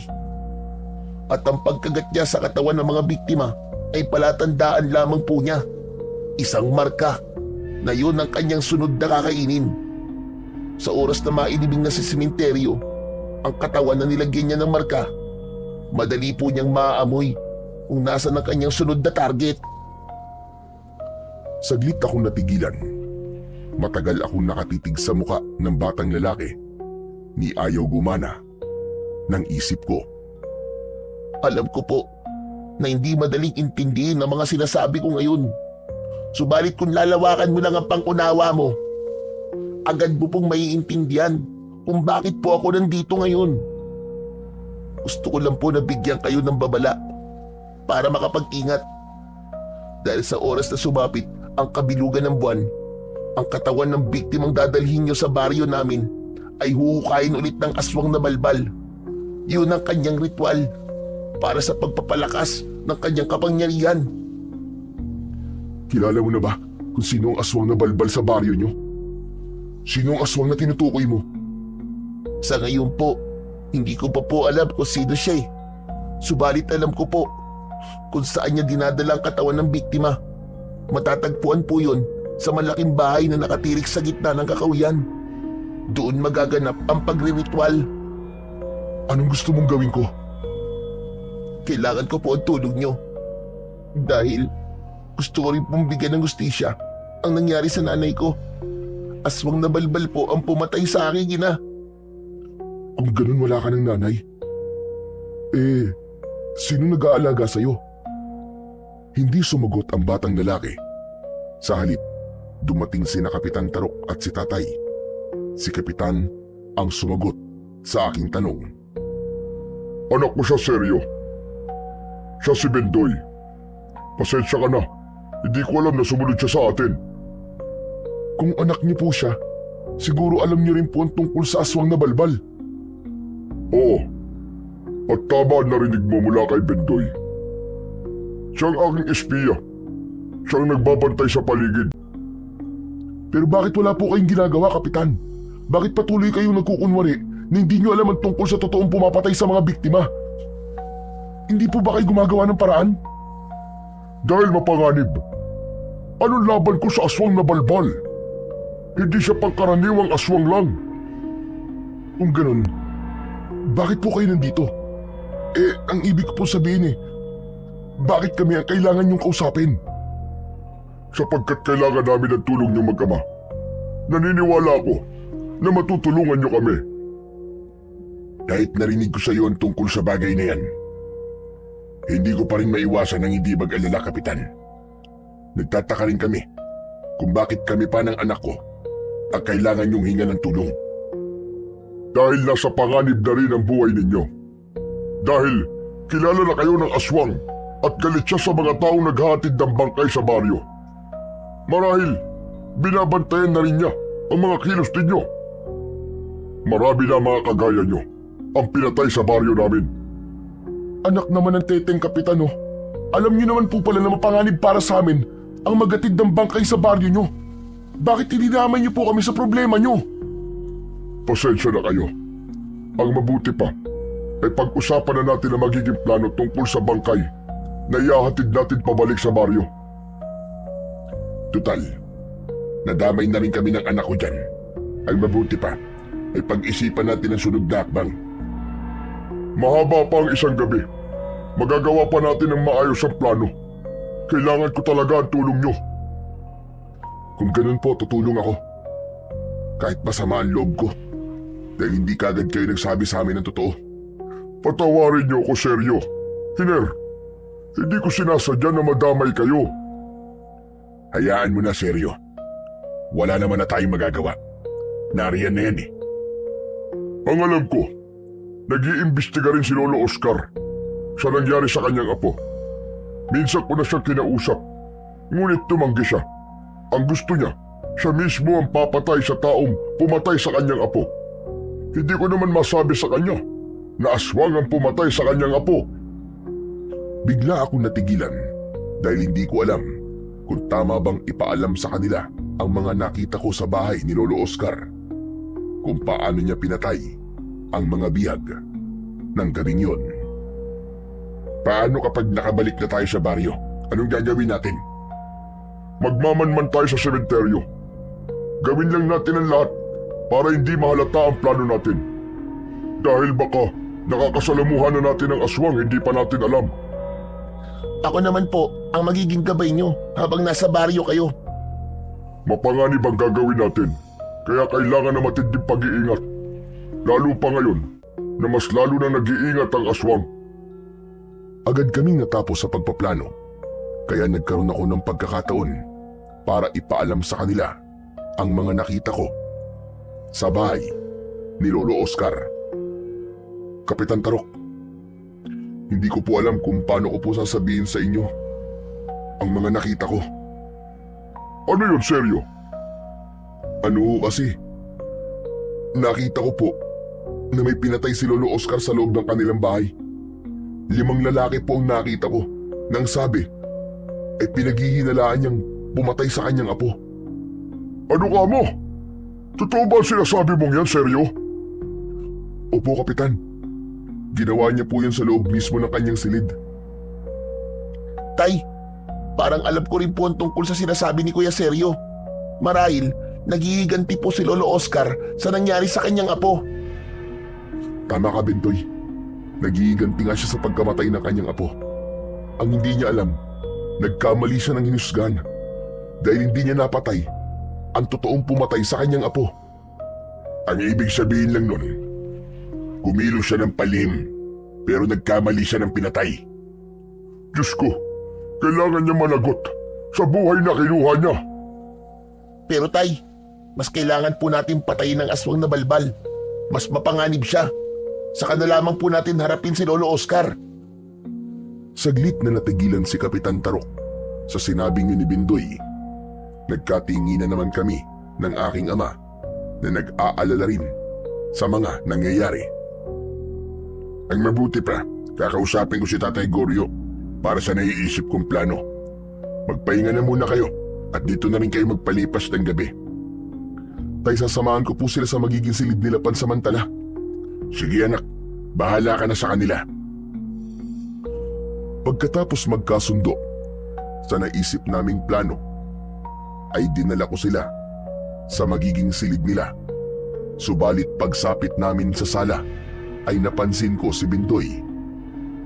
Natigilan siya habang nakatingin sa larawan ng aking ina. Hindi siya nagsasalita, nanginginig ang kanyang tuhod, ang kanyang mga mata ay namula at namutla ang kanyang labi. Kaya naman, nilapitan ko siya. Bindoy, ayos ka lang ba? Ano ba nangyayari sa'yo? Kuya Seryo, sino po ang babaeng nasa larawan? Tumingin ako sa larawan ng aking ina. Nakasabit yun sa dingding. Siya ba? Siyang nanay ko. Pero iniwan niya ako. Iniwan niya kami ni tatay. 9 na taon na lumipas magmula na maghiwalay sila ni tatay. Teka, bakit mo ba naitanong yan? Naramdaman ko na lumapit rin si Kapitan Tarok sa aming kinaroroonan. Oh, ano ba nangyayari sa inyong dalawa? Bakit ganyan ang reaksyon ng mga mukha ninyo? Nagtanong po kasi sa akin si Bindoy kung sino po ang babaeng nasa larawan. Siya po kasi ang nanay ko. Sinundan ni Kapitan Tarok ang tingin na itinuturo ko. Ngunit maging ito ay natigilan din nang makita ang larawan ng aking ina. Yan ba ang larawan ng nanay mo? Seryo? Asawa ba siya ni Hiner? Opo. Bakit po? Ano po bang mali sa larawan ng aking ina? Nagkatinginan sina Kapitan Tarok at Bindoy. At sa pagkakataong yun, bumundol na ang kaba sa aking dibdib.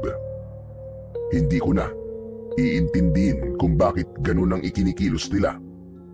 Maya-maya pa, umiyak si Bindoy habang nakatingin sa akin. Kuya? Kuya Seryo? Kung ganun, kayo po ang unang pamilya ni nanay. Ikaw po ang panganay niyang anak. Hindi ako nakasagot. Nanginig ang katawan ko. Namutla ang labi ko. Nagulat ako sa sinabing yun ni Bindoy. Nagpalipat-lipat ang aking tingin sa dalawa. Kaya si Kapitan Tarok na ang unang bumasag sa katahimikan. Tama ang sinabi ni Bindoy, Seryo. Si Bindoy ay anak ni Merlin. Naging biktima ng aswang na balbal ang nanay ni Bindoy. Kung ganun, kayo po naging asawa ni nanay. Kayo pong ipinalit niya kay tatay. Nagkakamali ka, Seryo. Sapagkat hindi ko anak si Bindoy. Si Bindoy ay inalagaan ko lamang nang mamatay si Merlin. Anak siya ni Hiner. Kapatid mo siya, Seryo. Teka, Kapitan Tarok. Paano po nangyari yun? Ipaliwanag niyo po kung paano kung naging kapatid si Bendoy. Hindi ako sinagot ni Kapitan Tarok. Malungkot siyang napatingin sa gawi ni Bendoy habang humahagulgol ito ng iyak. Maya-maya pa ay dumating si tatay. Nagtataka siya sa itsura namin ni Bendoy. Si Kapitan Tarok ang nagpaliwanag kay tatay. Hiner, hindi ko alam kung paano ito ipapaliwanag sa'yo. Pero may isang bagay kaming natuklasan sa loob ng bahay niyo. Ang babaeng nasa larawan, siya ang ina ni Bendoy. Siya si Merlin, di ba? Oh, paano mo nakilala ang asawa ko? Sapagkat siya ang ina ni Bendoy. Siya ang pinatay ng aswang na balbal. Kung ganun, ikaw pala ang ama ni Bendoy. Ang totoong ama ng bata. Sandali. Hindi ko alam ang sinasabi mo, Kapitan Tarok. Nagkakamali ka. Matagal na kaming hiwalay ni Merlin. Kaya imposibleng anak ko si Bendoy. Nagdadalang tao si Merlin na dumating siya sa baryo namin. At pagsapit ng 9 na buwan, ang araw na ipinanganak niya si Bendoy, inatake siya ng aswang na balbal at namatay. Kaya ako na ang nag-alaga kay Bendoy. Anak mo siya, Hiner. Maniwala ka. Kinilabutan ako sa aking mga narinig. Hindi ako makapaniwala na ang batang tumulong sa akin ay kapatid ko pala. Nang mga sandaling yun, hindi ako makapagsalita. Ganon din si tatay na para bang may biglang naalala. Diyos ko, hindi kaya. Oo, Hiner. Anak mo talaga si Bendoy. 1 buwan nang buntis ang asawa mo nang maghiwalay kayo. Sa pagkakataong yun ay tuluyan ng naluwa si tatay. Hindi niya alam ang kanyang gagawin. Napatingin siya sa batang lalaki na patuloy ang pag-iyak. Hindi nagtagal, si Bendoy ang unang nagsalita at lumapit sa aking ama. Tatay Hiner, kayo po ba talaga ang tatay ko? Anak ko. Diyos ko, patawarin mo ko, anak. Hindi ko alam na buntis pa lang nanay mo nang iwan niya kami. Ikaw nga ang aking anak. Patawarin mo ko. Hindi ko talaga alam. Inabig ng yakap ng aking ama. Si Bendoy, parang pinipiga ang dibdib ko sa awa ko para sa aking nakababatang kapatid. Hindi ko alam kung ano ang naging buhay niya habang wala kami sa tabi niya. Mabuti na lang at merong nag-alaga sa kapatid ko. Diyos ko, maraming salamat po. Buhay ang anak ko. Buhay ang anak namin ni Merlin. Salamat din sa iyo, Kapitan Tarok, sa pag-aalaga mo sa aking anak. Walang anuman yun, Hiner. Masaya akong natulungan ang anak mo. Ngayong alam na natin na kapamilya mo si Merlin, may dahilan kung bakit tayo pinagtagpo. Yun ay para mabigyan ng hustisya ang nangyari sa kanya. Kung ganun po, diretso ang ating plano. Tuloy na natin to, wala nang atrasan. Para sa hustisyang nararapat para kay nanay. Pagkatapos ng naging pag-uusap namin, ay nagpahinga na rin kami para matulog. Kinabukasan, agad kaming nagbiyahe pabalik sa baryo. Nadatnan namin si Lolo Oscar na naghihintay sa amin. Masama ang kanyang tingin na para bang sinusuri ang aming kilos, pero hindi ko yun pinansin. Sa halip, diretso kami sa pagbaba ng kabaong ng dalagita. Inihatid namin siya sa pamilya niya at sinalubong kami ng kanyang kaanak na halos mawalan ng malay dahil sa labis na pagluluksa. Maya-maya pa ay lumapit sa amin si Lolo Oscar. Hindi ko alam na nakauwi na pala kayo sa bahay niyo, Hiner. Opo, Lolo Oscar. Hindi na po kami nakapagpaalam sa inyo dahil sa nangyari ho sa biktima. Pasensya na ho kayo. Mabilisan po kasi ang pag-aasikaso namin sa bangkay. Ganun ba?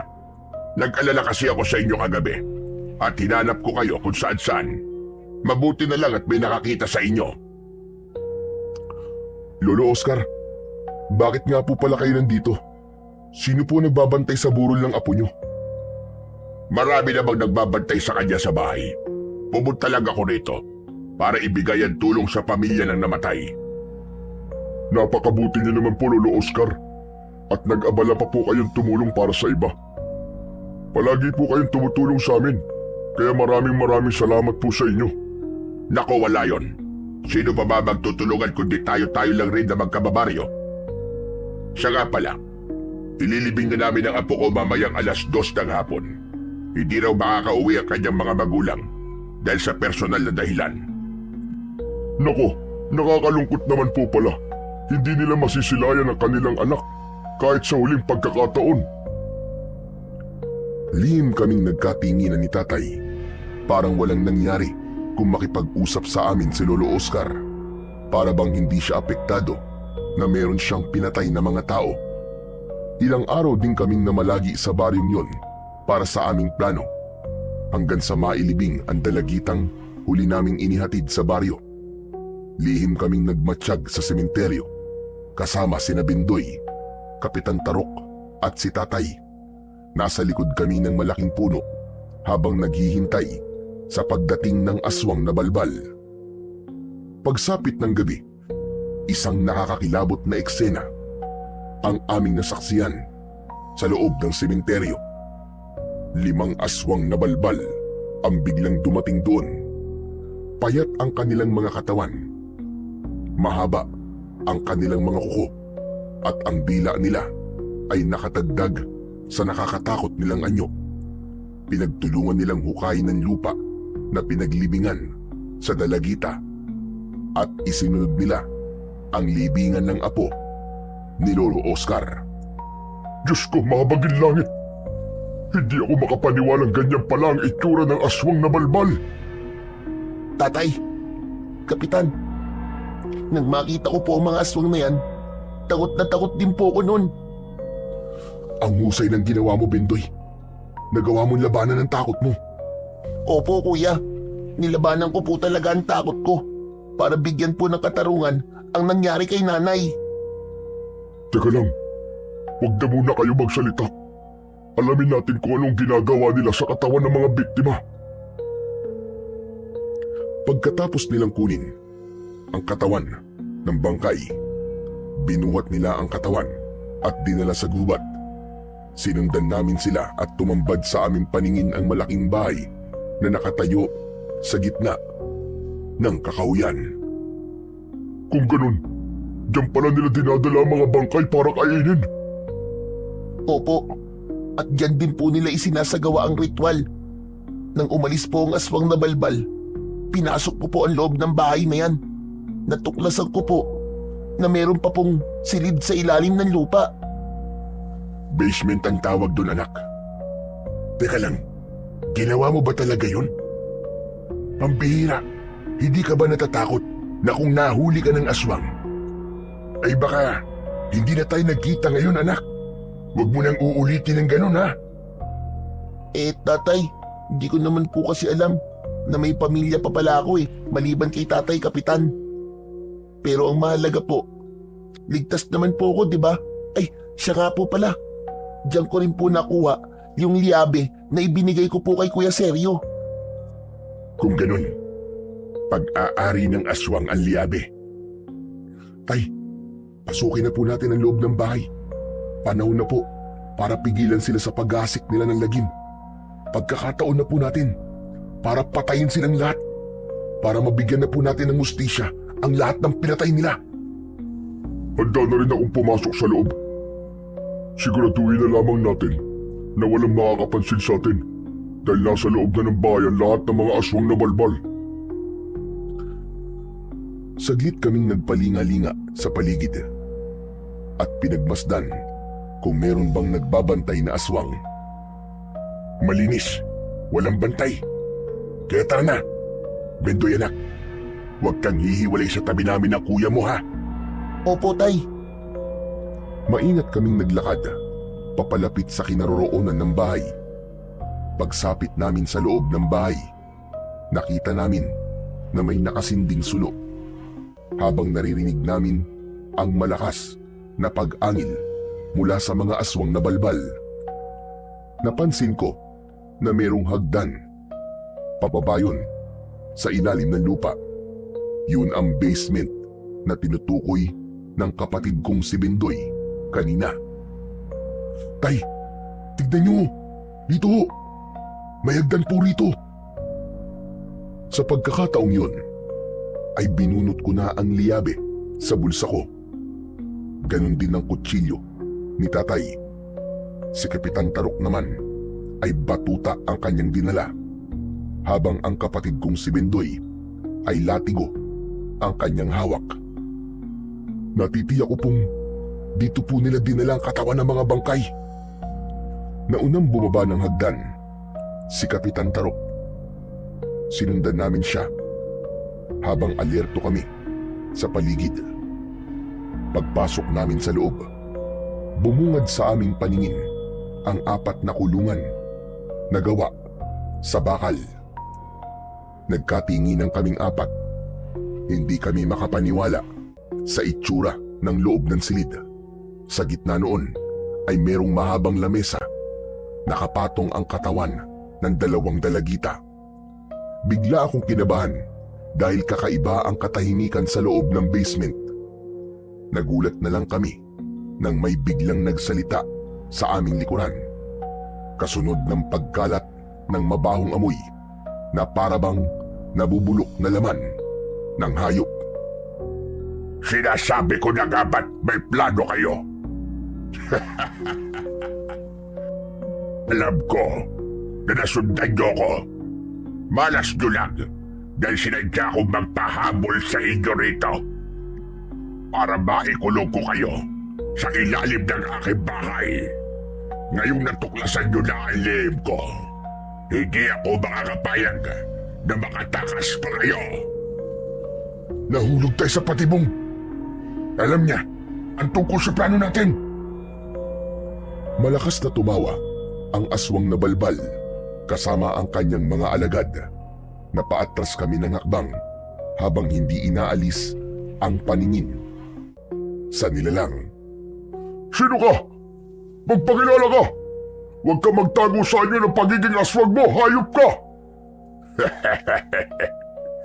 Hindi na mahalaga na makilala niyo kung sino ako. Malapit na rin naman kayong mamatay. Pakawalan niyo kami! Nagpapatawa ka ba? Kayo ang pumasok sa lungga ko. Pagkatapos, hihilingin mo sa akin na pakawalan ko kayo.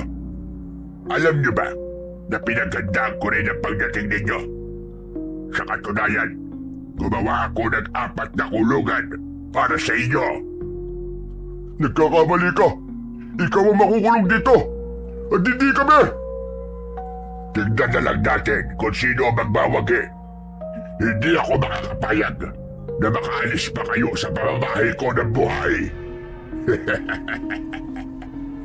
Sige, kunin silang lahat.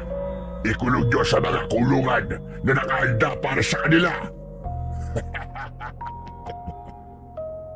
Mabilis kaming nahawakan ng mga aswang na balbal. Para bang may malakas na puwersa na pumigil sa aming katawan para lumaban. Nagsimulang uminit ang palawit ng suot kong kwintas. Ngunit walang epekto yun sa aswang na may hawak sa aking mga braso. Bawat isang kulungan ay may isang aswang na magbabantay sa inyo. Pero hindi naman ako ganun kasama. Lalabanan ninyo ang mga alagad ko. Kapag nanalo kayo, laban sa kanila, saka lang kayo makakalaya sa kulungan. Tay, Kuya Seryo, natatakot po ako. Huwag ka matakot sa kanila, Bendoy. Labanan mo siya. Alam kong kaya mo siyang labanan. Bendoy anak, gamitin mo sa kanya ang lahat ng mga natutunan mo sa akin. Huwag niyo na subukan lumaban. Ang mga tauhan ko, sinanay ko rin sila sa pakikipaglaban. Sige na, gawin niyo na ang ipinag-uutos ko sa inyo. At kapag kayo naman ang nagwagi, hahayaan ko kayong patayin ang mga taong yan. Kainin niyo sila hanggang kaya niyo. Hindi agad ako nakapagsalita ng mga sandaling yun. Dinala nila kami sa kulungan na naghihintay para sa amin. Pagharap ko sa pinuno ng mga aswang na balbal, nagbago ang anyo nito. Naging si Lolo Oscar. Teka, ikaw pala ang pinuno ng mga aswang na balbal. Hayop ka, ang sama-sama mo. Hayop ka, matanda ka. Pumatay ka pa ng 5 lalaki sa loob ng bahay mo. Dahil lang ang sabi mo, sila ang pumatay sa apo mo. At naniwala ka naman. Pinasakay lang kita sa mga palabas ko para maging kapani-paniwala ang pagpapanggap ko. Ang saya nga eh. Hindi mo napansin na sinadya kong iwanan na bukas ang pinto. Nang gabing yon, kitang-kita ko ang takot sa mga mata mo. Kaya huwag ka na magpanggap na matapang ka dahil alam ko na natatakot ka. Huwag mong isipin na natatakot ako sa'yo, halimaw ka. Wala kang kasing sama. Pati ang apo mo. Pinatay mo rin. Hindi ko siya apo. Hindi ko siya kadugo. Bahagi lang siya ng pagkukunwari ko para mas maging kapani-paniwala ang pagpapanggap ko. Ginawa ko lang siyang pananggalang para hindi ako paghinalaan ng mga tao. Pero ang laki ng pagkakamali ginawa ninyo. Dahil inalam nyo pa rin ang katotohanan. Hindi ko hahayaan na mabuhay pa kayo. Kaya simulan nyo ng magdasal habang may oras pa kayo.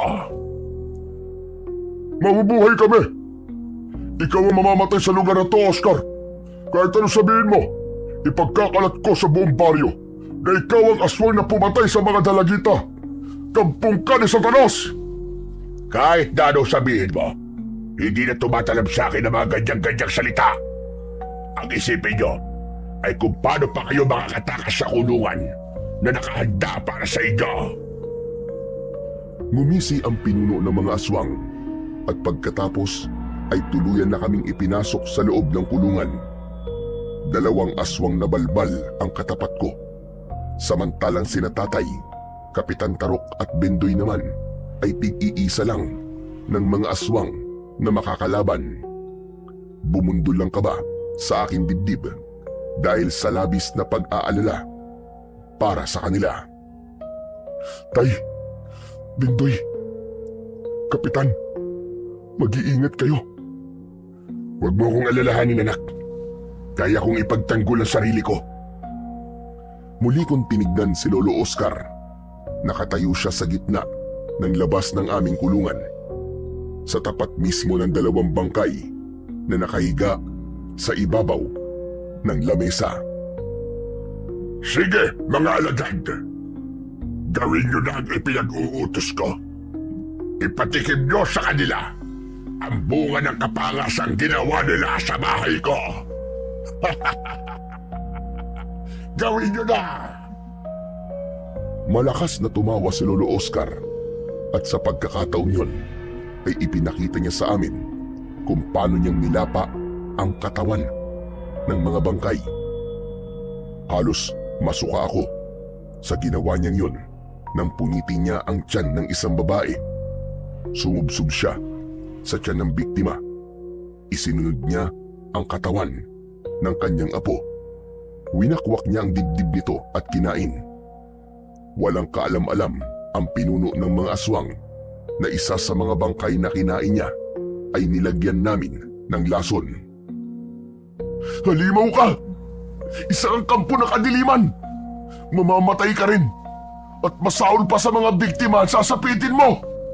Brutal ka rin na mamamatay! Tandaan mo yan! Tumigil sa paglantak ng katawan ng bangkay si Lolo Oscar. Nagkulay pula ang kanyang mga mata at sa isang iglap ay muli itong bumalik sa pagiging aswang na balbal. Halos magwala ako sa loob ng kulungan, ngunit bigla kong naramdaman ang pagtama ng kalmot sa aking likod. Gumanti ako ng saksak sa aswang gamit ang liyabe na may tari. Pero hindi yun ininda ng aswang. Sa halip, nakangisi silang nakatayo sa harapan ko na para bang naghihintay ng utos ni Lolo Oscar. Habang si Tatay sa kabilang kulungan ay naririnig kong nakikipaglaban na rin sa aswang. Ito na magiging katapusan mo! Hayop ka! Umatake ulit ako sa dalawang aswang. Subalit, naiiwasan nila ang pag-atake ko. Gumanti sila sa akin ng suntok. Kaya ilang beses akong bumagsak sa sahig. Nakangisi silang humahakbang papalapit sa akin at hindi ko nagawang maiwasan ang pangalawa nilang pag-atake. Kinalmot nila ako sa dibdib. Ramdam na ramdam ko ang sakit. Pinilit kong bumangon. Gumanti ako sa kanila. Tumama ang talim ng liyabe sa liig ng isa sa mga aswang na umatake sa akin. Pero hindi siya natinag. Anak ng, bakit hindi nila iniindan sa sako? Kahit nilaslas ko ng kanilang liig, patuloy pa rin sila sa pag-atake sa akin. Dahil mga immortal sila. Wala silang kamatayan. Kuya Seryo, huwag ka maniwala na wala silang kamatayan. Nililinlang ka lang niya. Hanapin mo ang kanilang kahinaan. Tinapunan ko ng masamang tingin ang aswang na balbal na si Lolo Oscar. Kaya napansin ko ang nangyayari sa kabila ng kulungan. Sa kinaroroonan ng aking kapatid, nakita ko si Bindoy. Nakikipaglaban siya sa balbal gamit ang kanyang latigo. Sa unang pagkakataon, humanga ako sa aking nakababatang kapatid sapagkat nakita ko kung gaano siya kahusay sa pakikipaglaban. Bakit ka natitigilan, ha? Natatakot ka na ba? Gunggong, hindi ako natatakot sa'yo. Ikaw ang dapat na matakot sa pagkaing nilalantaan mo. Nagbago bigla ang reaksyon ng muka ni Lolo Oscar at napasulyap siya sa katawan ng bangkay na nilalantakan niya. Samantala, bigla kong naramdaman ng pagtama ng kalmot sa aking likod kaya hinarap ko ang unang aswang na umatake sa akin. Inipit ko ang kanyang leeg gamit ang aking dalawang hita. Bumagsak ito sa sahig.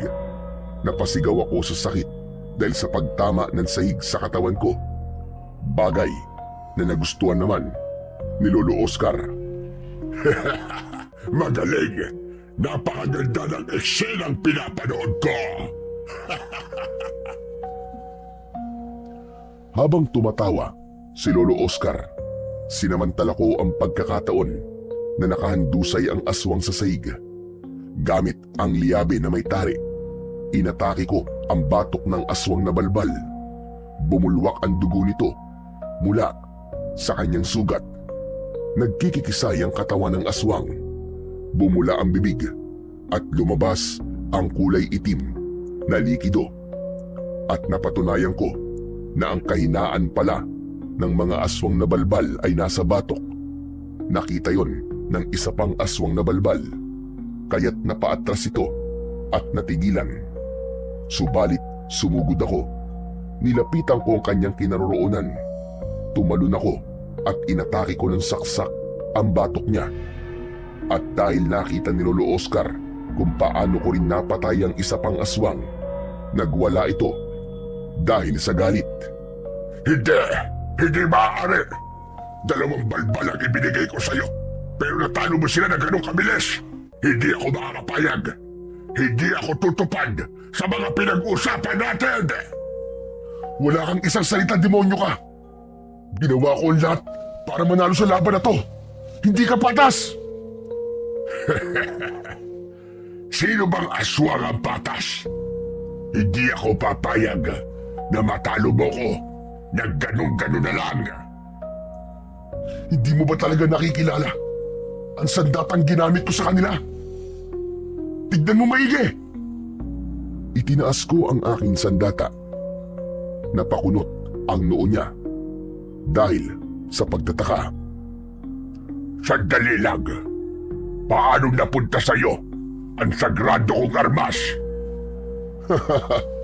Bakit? Nagtataka ka na rin ba na baka ito naman ang gamitin ko para patayin ka? Ibalik mo sa akin yan, hayop ka!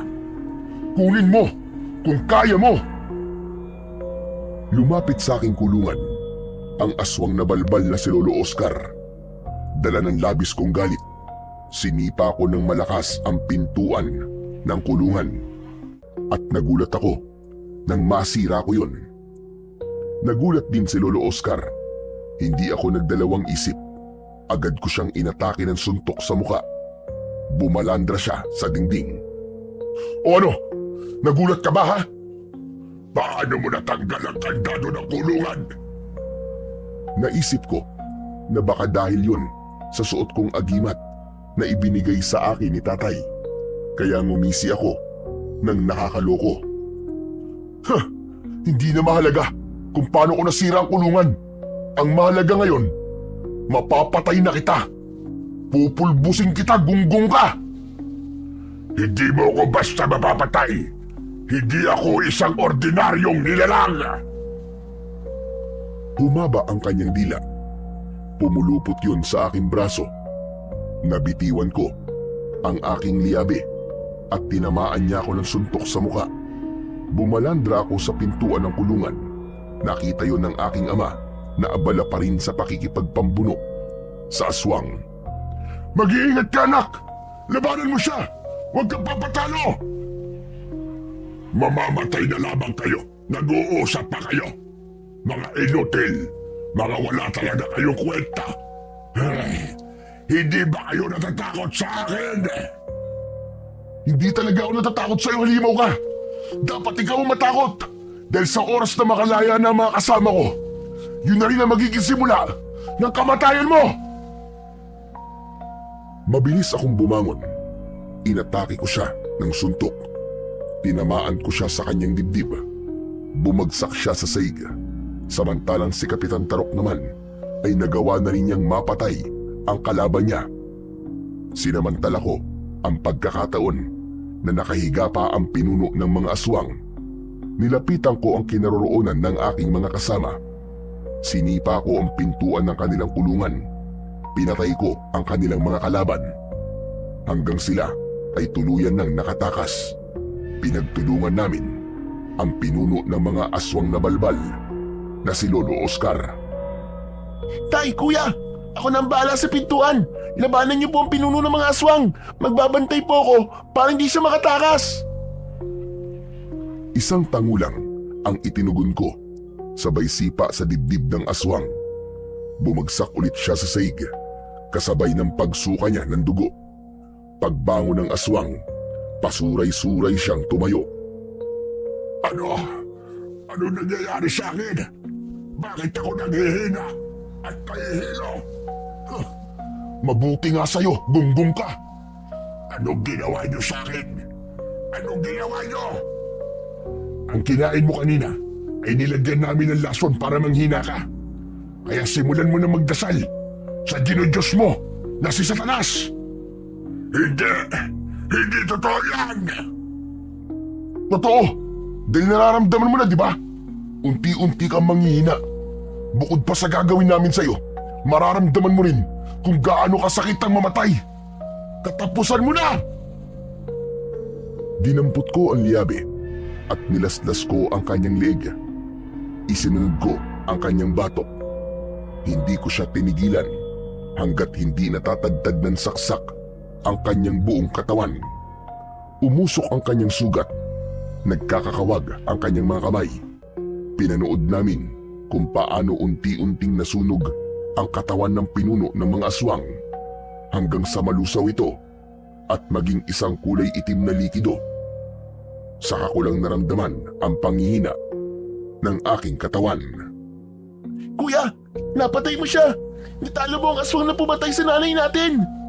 Sa wakas, nabigyan na rin ng katarungan ang mga naging biktima niya. Inalalayan ako ni tatay na lumabas sa basement hanggang sa pagsapit namin sa labas ng bahay. Dumukot ng posporo si tatay. Sinindihan niya ang bahay. Hindi kami umalis sa lugar na yon hanggat hindi yun natutupok ng apoy. Inabot kami hanggang umaga bago kami tuluyang bumalik sa bahay ni Kapitan Tarok. Inihatid niya kami sa aming sasakyan. Nang mga sandaling yon ay alam na rin ng mga tao ang tungkol sa pagiging aswang ni Lolo Oscar. O paano? Masaya akong maihahatid kayo ng ligtas. Kayo na ang bahala sa anak-anakan ko, ha? Tay, ayos lang po ba talaga sa inyo na sumama po ako kina kuya at tatay Hiner? Aba, oo naman, anak. Sila ang totoong pamilya mo. Pwede ka pa namang dumalaw dito, di ba? Tama siya, bunso. Matagal ka naming hindi nakasama eh, tsaka magpapaturo pa ako sa'yo kung paano gumamit ng latigo eh. Kuya, Kaya huwag ka nang malungkot ha. Dadalasan naman natin ang pagbisita kay Tatay Tarok mo eh. Niyakap ko ang kapatid ko. Alam ko kung gaano kahirap para sa kanya ang iwanan ang kinagisnan niyang ama. Lumapit si tatay kay Bindoy at inakbayan niya sa balikat ang kapatid ko. Ganito na lang, anak. Para hindi ka malungkot. Magpapagawa ko ng bahay dito. Ililipat ko ang punerarya. Aayusin lang natin ang mga dokumento. At dito na tayo titira. talaga po? Tumango ang aking ama bilang tugon sa tanong ni Bindoy. Ako man ay nagulat din sa sinabi niyo ni tatay. Pero masaya ako dahil masaya rin ang kapatid ko. Pagkatapos naming magpaalam ay sumakay na kami sa karon ng patay. Bumalik kami sa punerarya at kagaya ng pangako ni tatay kay Bindoy, tinupad niya ang pangako niya sa kapatid ko. Sa ngayon ay bumalik na sa katahimikan ang baryo ng Mantagbak. Paminsan-minsan ay nagkakasama kami ni Kapitan Tarok habang ang kapatid ko naman ay nagpatuloy sa pag-aaral. At nabuhay kami ng mapayapa na magkakasama at punong-puno ng pagmamahal. Hanggang dito na lamang po, Sir Blair, ang kakaibang istorya ng buhay ko. Sana ay nagustuhan